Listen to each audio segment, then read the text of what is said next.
I've always thought of myself as living a full, even lucky life. I have a stable career in a top advertising company, one that I'm proud of. And I'm married to Michael, the perfect husband, gentle and supportive, who's been by my side through ups and downs. We've been together for nearly 10 years, building a marriage that's steady and calm. It's everything I could have asked for. But life sometimes throws you unexpected twists. That day, I attended a large advertising conference, a prestigious event where media and advertising leaders gather to share ideas and industry trends. It was an exciting opportunity to network, to learn. Amidst the wide, crowded convention hall, I immersed myself in the whirlwind of conversations, the lights flickering off the screens surrounding us. And then across the sea of people, I caught someone's gaze. At first, it was just a familiar face among many, but when his eyes locked on mine, I realized who he was. My world slowed down, sounds faded. There he was, standing not far away, looking right at me. Alex, my first love, the person who'd been my everything in those long-lost youthful years. I never thought I'd see him again, not after all this time. He looked at me, with an expression both foreign and familiar, as if he couldn't believe it was me either. I didn't know what to say, but my feet began carrying me toward him as if drawn by an invisible force. "Emily, it's been a while," he said, his voice low and warm. He smiled, a smile that stirred something deep inside me, a bittersweet pang I hadn't felt in years. He looked much the same, only more mature, stronger somehow. "Alex," I stammered, searching for words. "This is unexpected." He gave a soft, knowing chuckle. "For me too. I heard you're married now?" I nodded, almost shyly. "Yes, it's been a while now. And you?"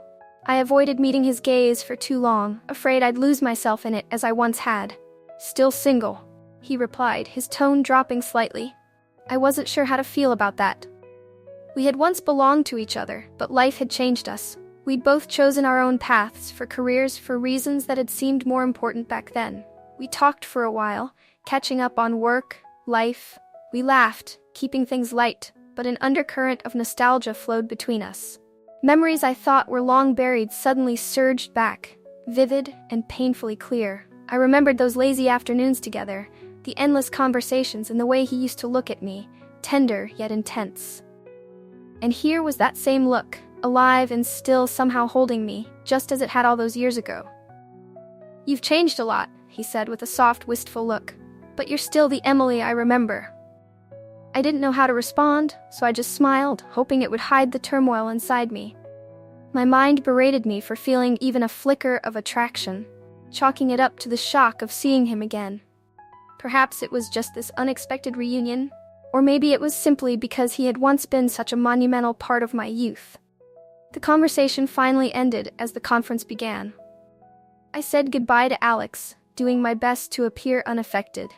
But all day, the image of him lingered in my mind. The memories of our past haunted me, bringing up questions I thought I had answered long ago. Could things have been different? Could we have fought harder against the distance, against the obstacles we hadn't been mature enough to face back then? That evening, I went home and found Michael in the kitchen, preparing dinner. Watching him there, in our peaceful kitchen, I wondered if my life could be thrown off balance by just a chance encounter. I told myself that this was the past, that my heart had chosen Michael, and that I'd never exchange what we had for some fleeting memory. But then, late that night, while Michael lay asleep beside me, I picked up my phone and stared at the message from Alex. "Seeing you today brought back so many memories. If you're open to it, I'd like to meet up sometime, as friends. What do you think?" I hesitated. For a long time I stared at my phone, and then finally I typed back a single word. "All right." I tried to return to my routine, to pick up where I left off. But even as I spent my days surrounded by familiar sights and faces, I couldn't shake the memory of seeing Alex. His presence lingered in my mind, weaving through my thoughts in the quiet moments when no one else was watching. Every night, I would lay beside Michael, who slept peacefully, unaware of the turmoil I felt. I tried to focus on our life together, on the warmth and comfort he provided, but images of Alex would slip into my thoughts unexpectedly, like stray leaves caught in the wind, impossible to ignore. It started simply. Alex and I would exchange the occasional text message, lighthearted, almost impersonal. We asked each other polite questions about our work, about our lives, exchanging news like old friends. But before I knew it, the tone of our messages changed. Soon we were up late talking, sharing more than just updates, slipping into conversations that felt far too familiar. One evening, after a particularly long day at work, Michael noticed my silence over dinner. He looked at me with that patient gaze of his and asked if I was all right. "You've seemed a little distant," he said gently, a faint crease forming on his brow. I felt my heart twist at his concern. "I'm just tired," I replied, forcing a smile. "Work's been exhausting, that's all." He nodded, seeming to accept my answer. Yet the guilt gnawed at me. Here was the man who had been my constant, my steady presence through all these years, and I was hiding pieces of myself from him. My connection with Alex was a secret I couldn't share, and it weighed heavily on me. One night, unable to sleep, I sat in the living room, scrolling through old photos on my phone. I found a picture of Alex and me from years ago, back when we were carefree and so in love. In the photo, we were standing on a beach at sunset, laughing, caught up in the thrill of young love. I could almost feel the cool breeze, hear the waves crashing on the shore. It felt like a lifetime ago. I told myself that it was just nostalgia, that I was only missing the person I used to be, not the life I left behind. But my heart betrayed me each time I heard from him. Every message from Alex sparked an excitement I hadn't felt in years, a feeling I thought I had buried long ago. It was as though a part of me was waking up, a part I had long ignored. Then, one afternoon, Alex asked if we could meet. Just for coffee, he said, just a chance to catch up in person like old friends. I stared at his message for a long time, my heart racing, my mind battling itself. It was dangerous, I knew. Michael trusted me, and I didn't want to risk losing him. And yet there was an undeniable part of me that ached to see Alex. To relive even a small fragment of what we once had. "Yes," I finally typed back, my fingers trembling. "Let's meet, just coffee." The day of our meeting arrived, and I found myself standing outside a small cafe in the city, my nerves tangled in knots. I glanced through the cafe windows and spotted him almost immediately. Alex was already there, sitting by a window with his hands wrapped around a coffee cup, looking out as if he, too, was lost in thought. When he looked up and saw me, he smiled.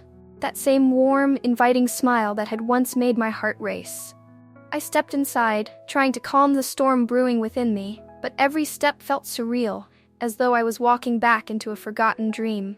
"Emily," he greeted me softly as I sat down across from him. "Alex," I replied, offering him a tentative smile. "It's nice to see you again."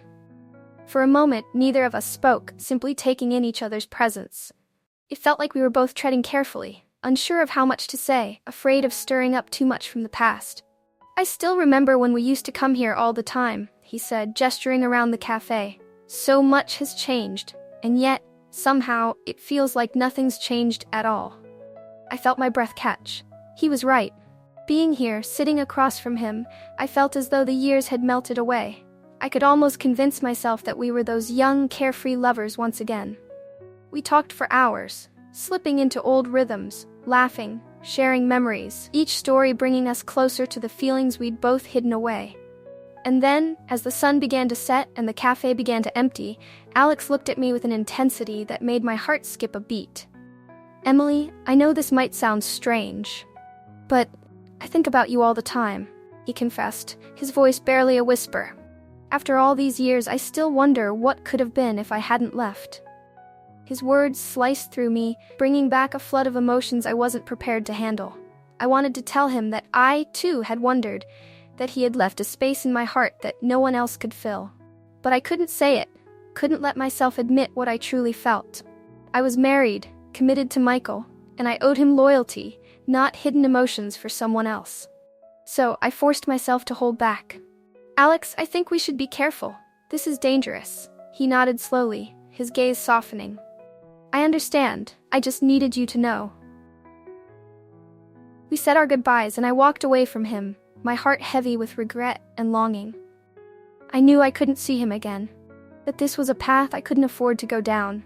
But as I walked back home, I couldn't stop myself from reliving every moment of our time together, replaying his words in my mind. Part of me wanted to be that girl again, to follow my heart, to let love lead me. But another part of me knew that doing so would risk everything I had built, everything that mattered. That night, as I lay beside Michael, my thoughts a jumble of conflicting emotions, I realized that I was standing at a crossroads. A choice lay before me, and I didn't know if I had the strength to make it. Days turned into weeks, but the memory of that afternoon with Alex haunted me. I kept trying to go back to my life, to settle into the steady, comforting routine that I shared with Michael. Yet, every time I tried, images of Alex's face, his smile, his words drifted back, filling me with a strange mix of excitement and guilt. It wasn't long before Michael began to notice the change in me. He'd look at me with an expression of quiet concern, his eyes searching for an answer I couldn't give him. I hated the distance growing between us, the awkward silences that started creeping into our conversations.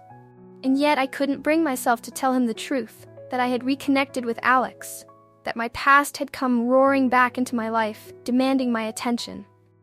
One evening, as we sat together in the living room, Michael reached over and took my hand, his fingers warm and familiar. "Emily, are you all right?" he asked gently. "I just feel like something's off. You seem distant." I looked into his eyes, the love and concern in his gaze almost breaking me. "I'm sorry, Michael," I whispered, guilt washing over me. "Work has just been so stressful lately. I'll be fine." He nodded, but I could see the doubt lingering in his eyes. He squeezed my hand, a silent gesture of support. And yet, even as he held me, I couldn't shake the feeling that a part of me was slipping away from him. A few days later, I found myself back at the cafe where Alex and I had met. I told myself it was just a coincidence, that I was only there because it was close to the office. But deep down, I knew it was more than that. I had hoped, perhaps foolishly, that Alex would be there, that somehow fate would intervene again. As I sipped my coffee, my phone buzzed with a message. My heart skipped a beat when I saw it was from Alex. "I've been thinking about you. I know it's wrong to say, but I can't help it. Can we meet again?" My fingers hovered over the keyboard as I hesitated, knowing I was treading on dangerous ground. I wanted to say no, to tell him we couldn't keep doing this, but my heart yearned to see him, to be in his presence again, to feel the thrill I hadn't felt in so long. "Okay, just one more time," I replied, my chest tightening with a mix of anticipation and dread. We met a few days later, this time in a quiet park on the edge of the city. The sun was beginning to set, casting a warm, golden glow over everything. Alex was already there when I arrived, standing by a bench, his hands in his pockets, as he looked out over the lake. When he saw me, his face softened, and he smiled that same, disarming smile. "Emily," he said softly, as if savoring the sound of my name. I took a deep breath, trying to steady myself. "Alex, I don't know if we should be doing this." He nodded, his expression turning serious. "I understand, but I had to see you again. I needed to remember what we had." I looked away, my heart pounding. I wanted to tell him that I felt the same, that every part of me ached for what we had once shared, but I couldn't bring myself to say it. Instead, I forced myself to keep things light. "We were young, Alex. Things change. We've both moved on." He let out a bitter laugh, shaking his head. "Have we really moved on, Emily? Because it doesn't feel like it. Not for me." I opened my mouth to reply, but the words wouldn't come. He was right. As much as I wanted to pretend that I had moved on, that my life with Michael was enough, a part of me had never truly let go of Alex. We sat together in silence for a while, watching as the sun dipped lower in the sky. The air was filled with an unspoken tension, a pull that neither of us seemed able to resist. Finally, Alex turned to me, his eyes searching mine. "Do you ever think about what could have been?" he asked quietly. "What life would have been like if we had stayed together?" I looked down, unable to meet his gaze. I didn't want to admit how often I had wondered the same thing, how many nights I had lain awake imagining a different life, a life with him. But I couldn't deny it any longer. "Yes," I whispered, my voice barely audible. "I think about it all the time." He reached out and took my hand, his touch sending a jolt through me. "Emily, we could still have that life. It's not too late." His words hung in the air, heavy with possibility. I felt my heart racing, the weight of his hand in mine anchoring me, drawing me closer to him. But even as I longed to give in, to let myself fall back into the warmth of his embrace, a part of me resisted. reminding me of the life I already had, the man who loved me unconditionally. "I don't know, Alex," I said, my voice shaking. "I can't just throw everything away. I'm married. Michael he's a good man." Alex's grip on my hand tightened. "I know, and I don't want to hurt you or him, but I can't help how I feel. I love you, Emily. I've always loved you." His confession took my breath away, sending a rush of emotions through me. For a moment, all I wanted was to surrender to him, to let myself be consumed by the love we had shared. But I knew that doing so would come at a cost. A cost I wasn't sure I was willing to pay. I pulled my hand away, my heart breaking as I did so. "Alex, I need time to think." He nodded, his eyes filled with understanding and a glimmer of hope. "Take all the time you need. I'll be here, waiting." As I walked away, my heart felt heavy, torn between two worlds. I knew that no matter what choice I made, someone would end up hurt. And as much as I wanted to hold on to both parts of my heart, I knew it was only a matter of time before I would have to let one go. In the days that followed my meeting with Alex, my life felt as if it was split in two. By day, I played the role of the dedicated wife, my heart heavy with secrets I couldn't share. By night, I lay awake, grappling with the emotional storm raging within me. It was as though I was living a double life. One part tethered to Michael, the other pulled irresistibly toward Alex. Michael, ever patient, tried his best to lift my spirits, but I could see that he was struggling to understand. One evening, as we prepared dinner together, he looked at me, his expression a mixture of sadness and confusion. "Emily, are you happy?" he asked softly, his voice laced with vulnerability. His question caught me off guard, a painful reminder of the distance I had allowed to grow between us. I wanted to reach out to him, to tell him that he was enough, that I loved him. But even as I opened my mouth to reassure him, I felt a pang of doubt. Could I honestly tell him that I was happy, that he alone was all I needed? "I think I'm just a little lost," I replied, forcing a smile. "Work, life, it's all just overwhelming right now." He nodded, accepting my answer. But I could tell he wasn't convinced. I felt a stab of guilt, knowing that my evasiveness was hurting him, yet unable to bring myself to share the truth. How could I tell him about Alex, about the feelings I could no longer suppress? Unable to bear the tension at home, I began spending more time alone, wandering the city, trying to make sense of my feelings. One afternoon, as I walked through a quiet park, my phone buzzed with a message from Alex. "I miss you. Can we talk?" My heart skipped a beat. I knew I should ignore him, should distance myself before things spiraled out of control. But the loneliness, the unresolved ache within me, drove me to reply. "All right, I have some time." We agreed to meet at a small bar on the outskirts of town, far from familiar faces, a place where we could talk without fear of being seen. When I arrived, Alex was already there, waiting at a corner table. He looked up as I approached, his eyes filled with an intensity that made my heart flutter. "Emily," he greeted me softly, as though my name itself was precious to him. I sat down, my hands trembling slightly. "Alex, I don't know if this is a good idea. I don't know if I should be here." He looked at me, his gaze unwavering. "I know it's complicated, but I couldn't stay away. I've tried, believe me. But no matter what I do, I can't forget you." His words stirred something deep within me, bringing back memories I had tried so hard to bury. I wanted to tell him that I felt the same, that he had never truly left my heart. But as much as I longed to be honest, a part of me knew that doing so would open a door I might not be able to close. "Alex, I'm married," I said, my voice barely a whisper. "Michael, he trusts me, he loves me. I can't betray him like this." Alex reached across the table, taking my hand in his. His touch sent a shiver through me, a reminder of the connection we had once shared. "I know," he murmured, "but I can't pretend that I don't love you. I can't deny that a part of me will always be yours." We sat in silence, his hand warm against mine, the weight of his words sinking in. I felt as though I was standing on the edge of a cliff, teetering between loyalty to the life I had built with Michael and the undeniable pull of my past with Alex. "Maybe we should stop this," I whispered, more to myself than to him. "Maybe it's better if we go back to our separate lives, if we try to move on."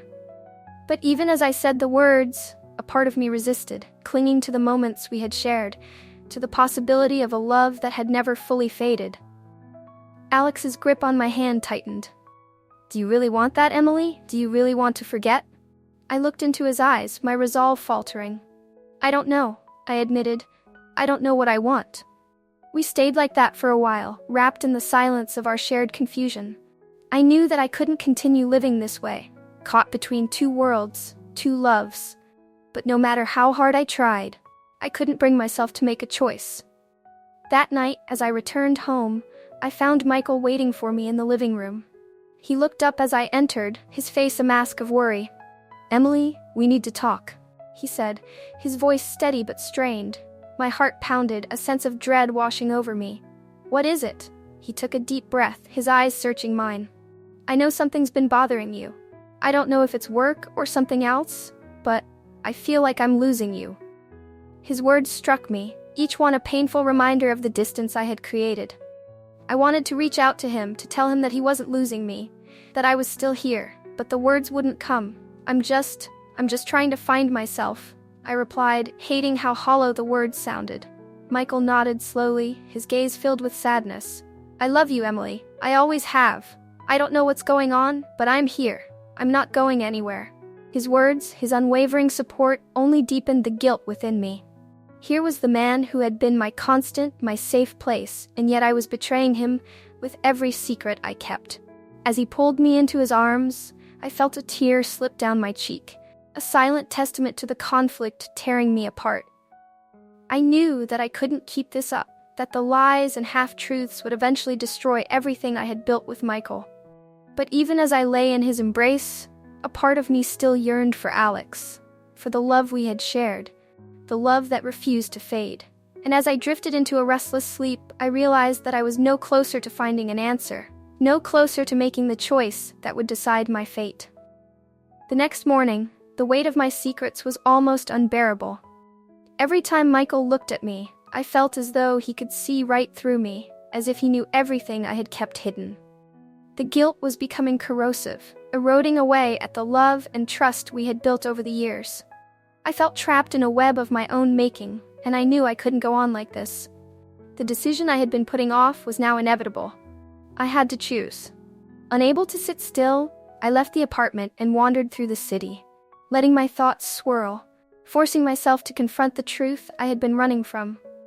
I found myself back at the cafe where Alex and I had reconnected, the place where everything had begun. As I looked around, memories of the past few weeks flooded my mind.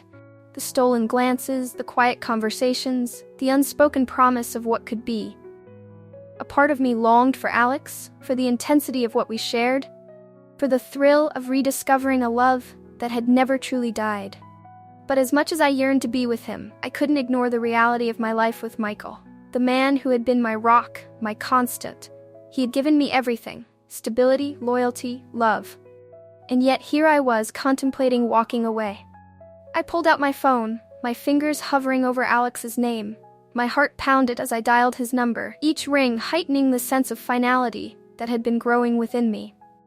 "Emily," he answered, his voice warm and familiar. "I need to see you," I said, my voice trembling. We agreed to meet at a quiet park, a place far from prying eyes, a place where we could talk openly. As I walked there, my heart pounded, every step feeling heavier than the last. I knew this conversation would change everything, that the choice I made here would shape my future. When I arrived, Alex was waiting for me, his face a mixture of hope and apprehension. He stepped forward, reaching for my hand, but I pulled back, the intensity of the moment making me feel as if I were standing on the edge of a precipice. "Emily, what's wrong?" he asked softly, concern etched across his face. I took a deep breath, gathering the strength to say what needed to be said. "Alex, I can't keep doing this. I can't keep lying to you or to myself. What we have, it feels so real, so powerful. But I can't destroy the life I've built with Michael. I can't hurt him like that." He looked down, a shadow passing over his face. "I understand, Emily, but what about us? What about everything we shared?" Tears stung my eyes as I tried to put my emotions into words. "I love you, Alex.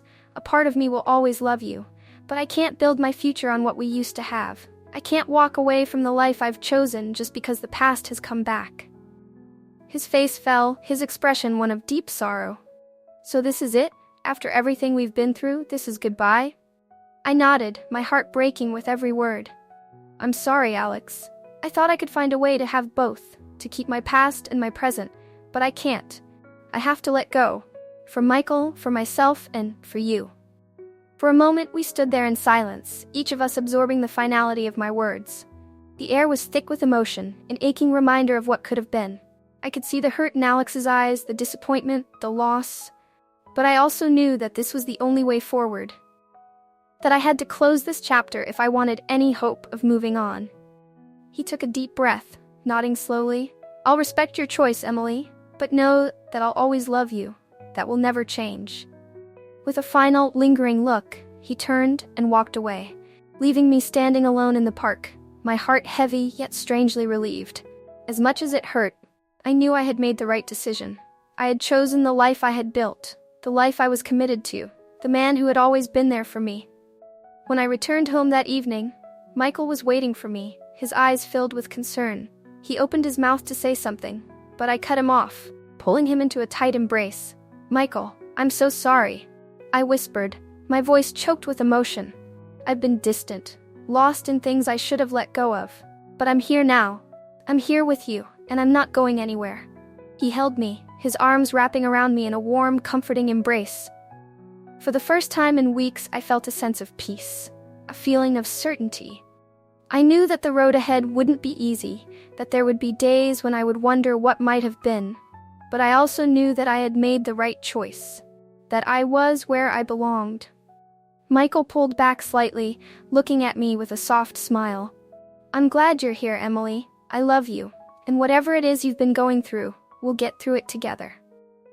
As I looked into his eyes, I felt a renewed sense of commitment, a determination to rebuild the trust I had nearly broken.